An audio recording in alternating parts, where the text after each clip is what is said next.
Hi and welcome to Dexibit. My name is Angie Judge, and in this video we're going to look at how to do transformations on your attributes. So to do this, you're going to want to be an account administrator because you need that extra privileges to be able to edit the data from your organization. We're going to come on the left-hand side here into the data module, into Explorer. I happen to already be here. And in the Data Explorer, you've got access to all of your different data sets, whether they're integrated, uploaded, or data that you've subscribed to from Dexibit, like benchmarks or weather. And you can see all about those data sets and then every attribute within those and have access to query them out. You can see I actually just ran a little query here, which was to select all from education program. And I played that out and I've got my data here showing.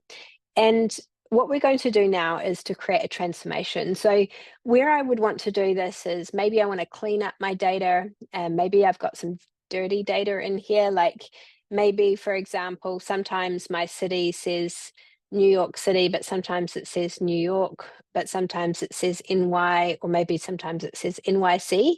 And I just want to clean that up so it always says New York.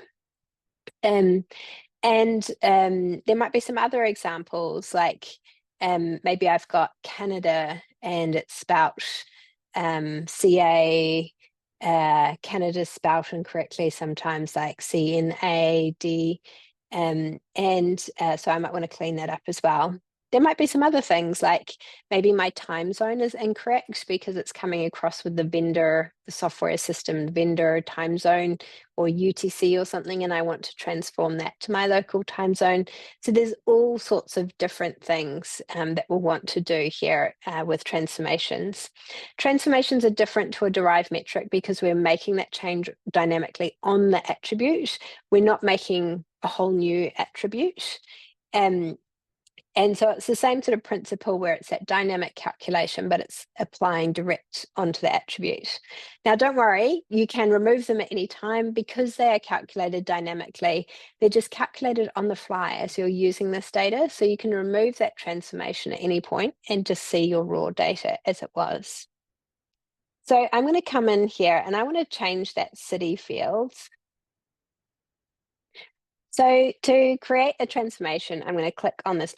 menu here and go transform field. And it's going to give me that attribute form again, but you can see now that there's a tag with the word transformed next to it. And it's given me this space to write a transform query. Now I could go ahead and write this in code in query, or I can write it in my own words and then use AI to magically change it into a query. So I'm going to do that. So I'm going to say when the address, city is something like New York or New York, NY, then call it New York. Otherwise, keep it the same. And I'm going to click the magic wand and we'll see what it does. And if I click align here, you can see that it's chosen to attack the problem by lowering the address into address city field into lowercase, and then said if it's like New York, or if it is New York, then call it New York, else keep it at the same. So it's done exactly what we were looking for. I'm going to hit save. And that's how to create a transformed query.